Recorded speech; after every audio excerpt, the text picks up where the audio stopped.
स्वागत है स्टूडेंट्स। यहाँ पे क्वेश्चन है दैट की फिगर्स 9.31 का A and B show refraction of a ray in air incident at 60 degree with the normal to glass air and water air interface. Predict the angle of refraction in glass when the angle of incidence in water is 45 degree with the normal to a water glass interface. ठीक है, देखिए सबसे पहले तो आप यहाँ पर Snell's law के बारे में समझिए, क्योंकि वो तो यहाँ लगाना कंपलसरी है। स्नेल्स लॉ ये बोलता है कि जब भी लाइट एक मीडियम से दूसरे मीडियम में जाती है तो अपना पाथ को बेंड करती है, और ये एंगल ऑफ इंसिडेंस कहलाता है और ये एंगल ऑफ रिफ्रैक्शन कहलाता है। तो अगर ये मीडियम 1 है और ये मीडियम 2 है तो स्नेल्स लॉ के हिसाब से जो रेशियो होगा μ2/μ1 का वो इक्वल होगा sine I by sine R के। क्लियर है? दैट मीन्स कि μ2 मतलब रिफ्रैक्टिव इंडेक्स ऑफ मीडियम 2 और by refractive index of medium 1। Clear है? तो फर्स्ट पार्ट में ध्यान से देखिए कि यहाँ पर लाइट जो एयर से ग्लास में जा रहा है दैट मीन्स ये मीडियम 1 होगा, ये मीडियम 2 होगा, ये एंगल ऑफ इंसिडेंस होगा और ये एंगल ऑफ रिफ्रैक्शन होगा। सेम उसी तरह से सेकेंड पार्ट में लाइट एयर से वाटर में जा रहा है तो ये मीडियम 1 होगा, ये मीडियम 2 होगा, ये एंगल ऑफ इंसिडेंस होगा और ये एंगल ऑफ रिफ्रैक्शन होगा। सेम उसी तरह से यहाँ थर्ड पार्ट में लाइट वाटर से ग्लास में जा रहा है तो ये मीडियम 1 होगा, ये मीडियम 2 होगा, ये एंगल ऑफ इंसिडेंस और ये एंगल ऑफ रिफ्रैक्शन। तो अब हम तीनों के लिए स्नेल्स लॉ लगा देते हैं। तो देखो यहाँ पर जब μ2 लिखेंगे तो μ2/μ1 मतलब mu glass by mu air, μ2/μ1 equals to sine I by sine R.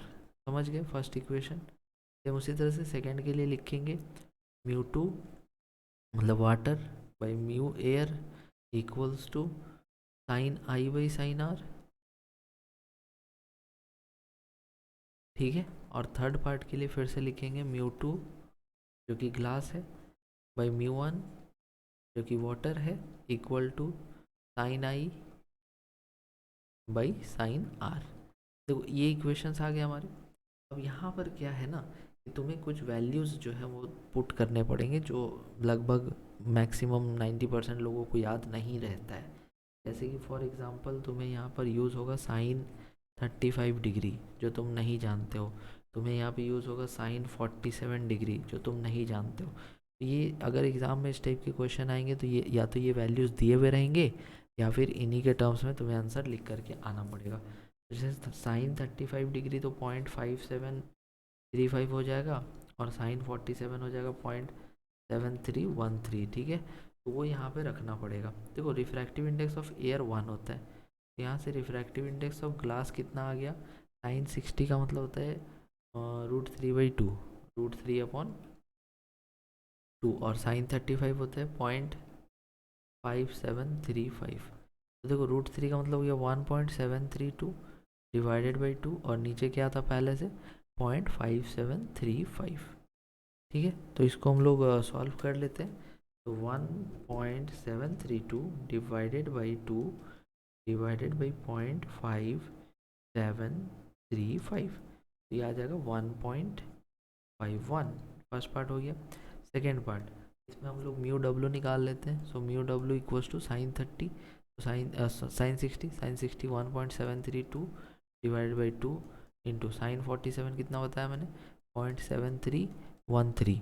ठीक है, फिर इसको भी सॉल्व कर लेते हैं। 1.732 डिवाइडेड बाई 2 डिवाइडेड बाई 0.7313, ये आ जाएगा 1.18। दूसरा भी आ गया। अब देखो तीसरा कंडीशन यही मेन है जिसमें हमें आर निकालना है। क्वेश्चन में बोला था हमें एंगल ऑफ रिफ्रैक्शन निकाल करके बताओ। तो साइन आर यहाँ से क्या लिखोगे, साइन आर इक्वल टू तुम लिखोगे sign 45 upon mu G into μw, ये क्रॉस मल्टीप्लाई होके ये इतना हो गया।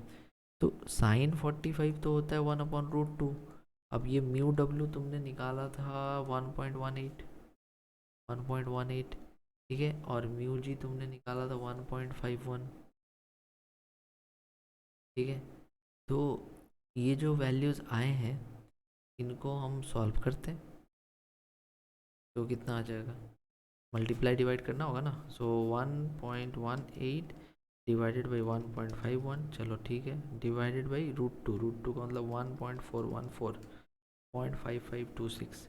यहाँ से साइन आर इक्वल्स टू आ रहा है 0.5526, तो आर इक्वल टू क्या हो जाएगा, साइन इनवर्स 0.5526। अब देखो इसको चाहो तो ऐसे ही रहने दो, या फिर इसका जो वैल्यू होगा वो भी लिख सकते हो। साइन इनवर्स 0.5526 जो है ये 38 के आसपास या 36 35 ऐसे कुछ होगा, ठीक है। बहुत एग्जैक्टली इसको हम लोग 30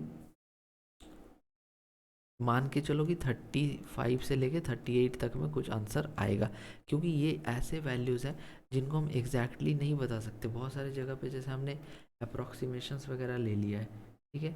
तो यहाँ पर जैसे 0.55 अगर तुम सिर्फ ये 2 डिजिट अगर हटा दो, यहाँ से 26 को हटा दो, ठीक है, और तुम क्या करो कि साइन इनवर्स 0.55 का वैल्यू निकालो, तो ये तुम्हारा लगभग 35 डिग्री के 37 डिग्री के आसपास ये आ जाएगा, ठीक है। तो साइन 38.68 आपका आंसर दिया हुआ है बुक में, तो इसके हिसाब से ये जो वैल्यू है ये 0.62 के आसपास आना चाहिए था, लेकिन ये वैल्यू आपका उतना नहीं आएगा, ठीक है।